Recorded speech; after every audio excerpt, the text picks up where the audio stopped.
I'm Look, the telling you right regulations now, are I very never thought clear one about nosy vehicle neighbor placement. could bring I this much understand the chaos into my regulations, life, but Karen, here we are. It this all is my started on a property. quiet Sunday afternoon when Karen from down the block decided she was going to pick a fight with me over something as ridiculous as where I parked my car. Mind you, my car was parked right in front of my own house, not blocking anyone, not breaking any rules, but apparently Karen thought she owned the entire street. She marched right up, hands on her hips, voice shrill enough to wake the dead, demanding I move my vehicle because, in her words, this is community property and you don't get special privileges. I tried to ignore her at first, but Karen doesn't let things go. She kept pushing, yelling about how everyone in the neighborhood was fed up with me, even though I knew most of my neighbors couldn't care less. She thrives on drama, and unfortunately she found me that day. When I calmly told her I wasn't moving my car, she flipped out like I had just insulted her entire family. Next thing I knew, she was calling over 2 other board members from the HOA who had been standing nearby like her personal bodyguards. The 3 of them stood there trying to lecture me about community guidelines while waving some poorly printed rule book that didn't even say what they claimed. I told them flat out that unless they could show me a legal reason why I couldn't park there, I wasn't budging. That only made Karen angrier. She started raising her voice louder and louder until other neighbors started peeking out of their windows. That's exactly what she wanted, an audience.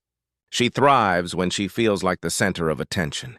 But what she didn't count on was me standing my ground. I pulled out my phone, started recording, and told her if she didn't back off, I'd be showing the video to the county sheriff. That shook her for a second, but Karen being Karen, she couldn't help herself.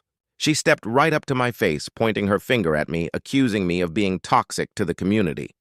I could see the veins popping in her neck. One of the board members tried to calm her down, but she shoved his arm away and kept screaming. At that point, I knew this wasn't about parking, it was about control.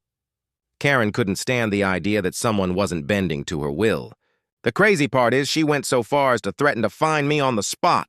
I laughed right in her face and told her she had no authority to do that without going through proper legal channels. That only made her angrier. She stormed off, yelling that she was calling the police, like I had committed some kind of crime. I stood there shaking my head, but I kept my camera rolling because I knew this was about to get even more ridiculous. Sure enough, within 10 minutes, 2 police cruisers pulled up. Karen ran over to them, flailing her arms dramatically like she was auditioning for a soap opera, pointing at me and yelling that I was harassing her. The officers listened for about 30 seconds before turning to me and asking for my side. I calmly explained everything, showed them my recording, and you could see the look on their faces change instantly. They realized Karen had wasted their time. One officer actually sighed and told her she couldn't call 911 over parking disputes. Karen tried to argue, but the officer cut her off and told her if she kept it up, she could be the one facing a fine. That was the first time I saw Karen's face go pale. She wasn't used to being shut down by authority. The officers told me I was free to go about my business, apologized for the inconvenience, and drove off. Karen stood there seething, her face red, her fists clenched. I thought that would be the end of it, but with Karen it never is. She thrives on conflict, and when she loses, she always comes back twice as nasty. And sure enough, the very next day I saw her marching up my driveway again, this time with a clipboard in her hand and 2 different HOA members in tow. Karen wasn't done with me, not even close. The very next morning, she stormed back into my life like she owned the place, clutching a clipboard like it was some kind of weapon. This time, she had dragged along 2 other HOA members, different faces but the same smug attitude, and they all looked like they had rehearsed their little act. She stood on my driveway, clipboard in hand, rattling off a list of so-called violations that she claimed I had committed. Everything from the color of my mailbox to the length of my grass, even the fact that I had a garden gnome sitting near my porch. It was laughable. She was grasping at straws, trying to build a case against me because she couldn't stand that she lost the first round. I leaned against my car, arms crossed, letting her finish her rant before I calmly asked if she had actual evidence of any of these so-called violations. Of course she didn't. The HOA members with her were flipping through their own papers, clearly confused, and I could tell they weren't even on board with her little crusade. Karen didn't care. She needed to feel powerful, and she thought her clipboard would scare me into submission. Wrong move. I told her point blank that unless I saw a legally valid notice in writing with proper signatures, nothing she said mattered. She didn't like that answer. Her face turned red again and she snapped at me saying, "We'll see what the sheriff thinks when he shows up." I rolled my eyes because I knew exactly what was coming. Once again, she had called the cops over nonsense. When the police car arrived this time, it wasn't the same officers as before. But word must have traveled fast because the deputy stepped out of the car already looking annoyed. Karen launched into her dramatic speech, waving her clipboard, saying I was a repeat offender, a danger to the neighborhood, a troublemaker. The deputy turned to me, asked if I had any proof she was harassing me, and once again I pulled out my phone. I showed him the recordings from yesterday and from earlier that morning when she was ranting on my driveway. He didn't even need to watch more than a minute before sighing and shaking his head. He told Karen she was wasting police resources and that if she kept filing false reports, she could be the one facing charges. The look on her face was priceless. She sputtered, tried to argue, but the deputy shut her down and told her to leave my property immediately. That should have been the end, but you don't know Karen. She thrives on attention, and being embarrassed in front of neighbors only fueled her more. Later that evening, I caught her whispering to a few residents down the street, pointing at my house like I was some kind of criminal.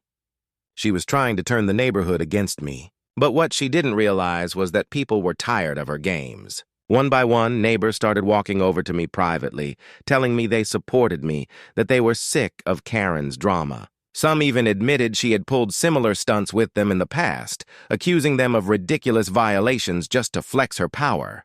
That gave me an idea. If Karen wanted a war, fine. I wasn't going to play defense anymore. I was going to expose her. I gathered all my recordings, all my notes, even reached out to a couple of neighbors who were willing to give statements. I filed a formal complaint not only with the county, but also with the HOA's higher management. Karen had no idea what was coming. A week later, she showed up again, stomping down the street like she was leading a parade, but this time, she walked right into a trap. 2 county officials and a sheriff's deputy were already waiting at the community center with my documentation in hand. When Karen tried to accuse me of yet another violation, they stopped her cold. They told her they had reviewed everything and found no evidence against me. Worse for her, they had multiple complaints on record from other residents about her harassment. Karen's face went from red to ghostly pale as they informed her she was under investigation for abuse of power, harassment, and misuse of HOA authority. She tried to play the victim, claiming everyone was ganging up on her, but nobody was buying it anymore. The deputy told her if she didn't calm down, she'd be escorted out in handcuffs. That was the moment Karen finally realized she had lost. She stood there, trembling with rage, looking around for anyone to back her up, but not a single person did. The neighborhood was done with her.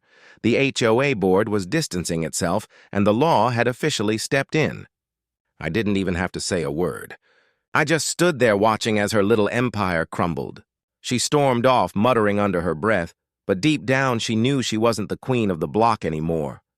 She was just the neighbor nobody trusted, the woman who went too far and finally got put in her place. And honestly, that was the sweetest victory I could have asked for.